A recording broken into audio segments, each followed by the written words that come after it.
أعوذ بالله من الشيطان الرجيم بسم الله الرحمن الرحيم السلام عليكم ورحمة الله وبركاته الحمد لله رب العالمين والصلاة والسلام على أشرف الأنبياء والمرسلين وعلى آله وصحبه أجمعين قال رب اشرح لي صدري ويسر لي أمري واحلل عقدة من لساني يفقهوا قولي أصبحنا على فطرة الإسلام وكلمة الإخلاص وعلى دين نبينا محمد صلى الله عليه وسلم وعلى ملة أبينا إبراهيم حنيفا وما كان من المشركين أما بعد الحمد لله.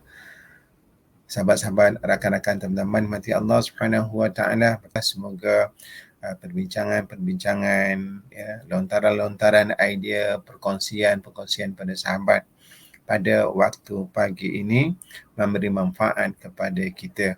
Jadi rakan-rakan, teman-teman mati Allah Subhanahu Wa Taala, asbab untuk kita mendapat hidayah daripada Allah Subhanahu Wa Taala, asbab untuk kita mengetahui perkara-perkara yang benar, perkara-perkara yang baik berada di hujung jari kita.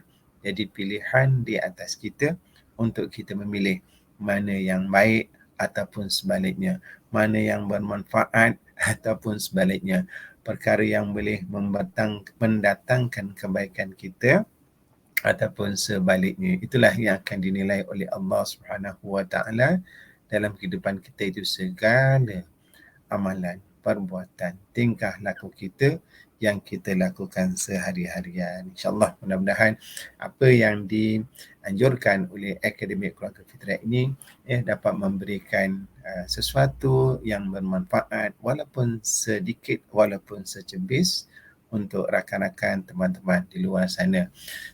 Suka ingin saya membacakan beberapa hadis daripada Rasulullah sallallahu alaihi wasallam yang berkaitan dengan kehidupan kita, di mana apa yang sangat penting dalam kehidupan kita yang dinilai oleh Allah Subhanahu Wa Taala ialah berkaitan dengan apa?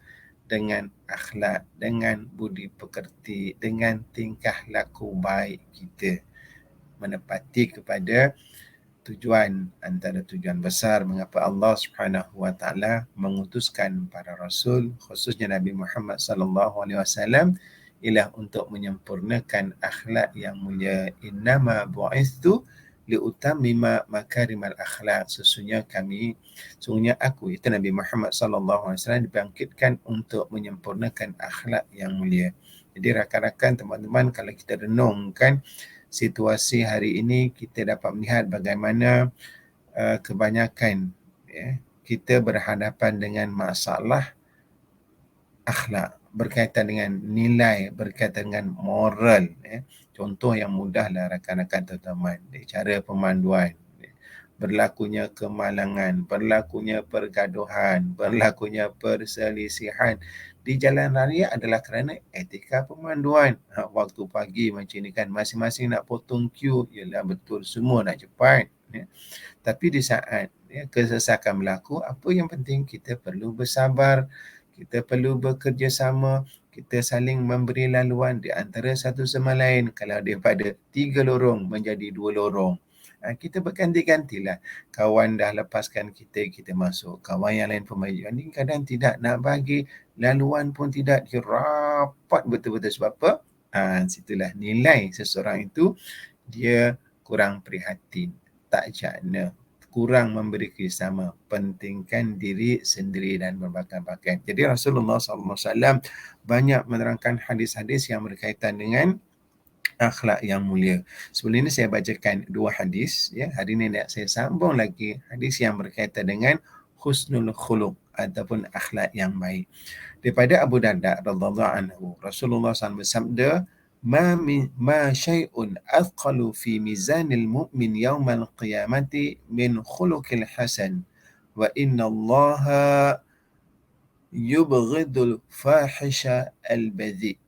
Maksudnya, tidak ada sesuatu yang lebih berat dalam timbangan amal seseorang mukmin di hari kiamat daripada akhlak yang baik. Maksudnya, di akhirat nanti, sesuatu yang memberatkan timbangan amalan kita, sebab di akhirat nanti, di antara perkara yang wajib kita beriman ialah adanya mizan, adanya timbangan amal yang baik dan yang buruk. InsyaAllah rakan-rakan teman-teman, sekiranya timbangan mizan ataupun timbangan amalan yang baik itu lebih banyak, insyaAllah syurga itu menjadi anugerah Allah kepada kita. Namun sebaliknya sekiranya amalan keburukan, dosa dan maksiat itu lebih banyak, na'udzubillah min zalik, Allah Ta'ala akan campakkan kita dalam api neraka. Jadi sesuatu yang boleh menjadikan timbangan itu lebih berat adalah khuluqin hasan, iaitu akhlak yang mulia. Artinya kalaulah kita tidak banyak, ya, orang kata nak iktikaf di masjid, solat-solat sunat dan amalan-amalan yang khusus, tetapi kalaulah kita ini menjadi orang yang baik, akhlak yang mulia, sentiasa menghormati orang lain, menerima pandangan orang lain, membantu orang lain, prihatin dengan keperluan orang lain. Jadi akhlak mulia inilah yang akan memberatkan, yang lebih memberatkan timbangan amalan kita. Jadi mudah-mudahan dengan hadis ini ya, menjadi suatu motivasi kepada kita, dorongan kepada kita di dalam kita berurusan dengan manusia. Apabila kita melakukan akhlak yang mulia, maka itu merupakan di antara amalan yang boleh memberatkan timbangan amal kita, insya-Allah. Ya.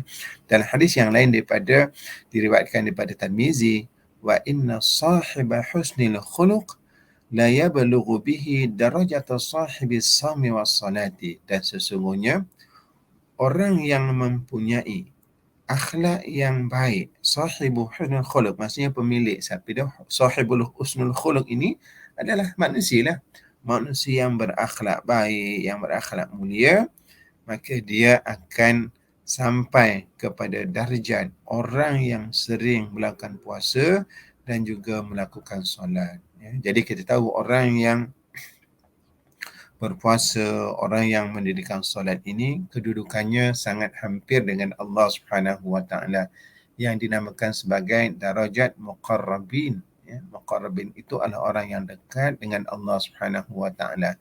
Bukan maksud dekat dengan fizikal, ya.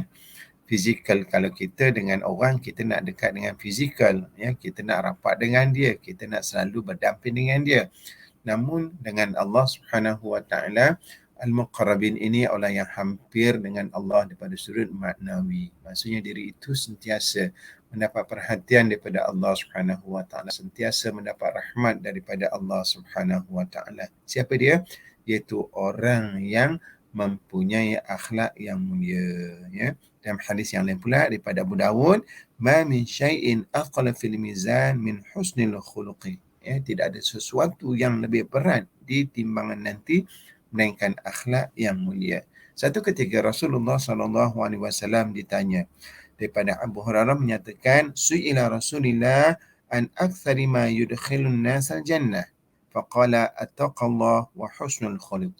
وسئل عن أكثر ما يدخل الناس النار فقال الفم والفرج. Satu ketika para sahabat Rasulullah SAW berada di sekeliling Nabi, dan Nabi ditanya tentang apa? Tentang apakah perkara-perkara yang menyebabkan, yang banyak memberikan sebab untuk seorang itu dimasukkan ke dalam syurga, sesuatu yang paling banyak memasukkan manusia ke dalam syurga. Maka Nabi menjawab, at-taqwallah, bertakwa kepada Allah Subhanahu Wa Taala, wa husnul khuluq, dan juga akhlak yang baik.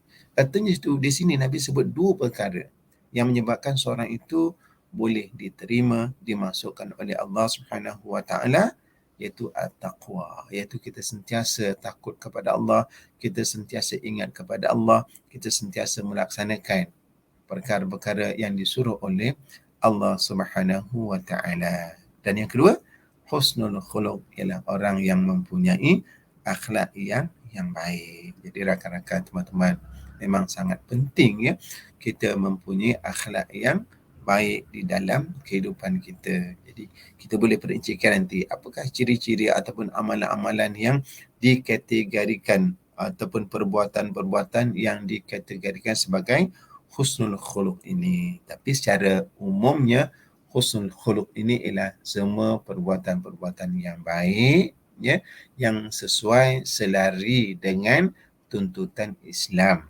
ya. Bukan baik itu daripada sudut pandangan manusia.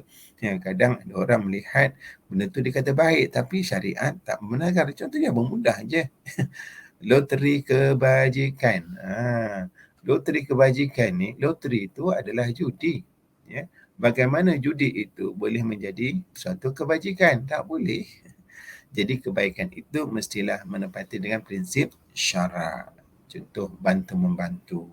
Bila kita bantu-membantu, di situ tidak ada unsur maksiat. Kita buat kebajikan, ya, kita buat kerja amal. Ya.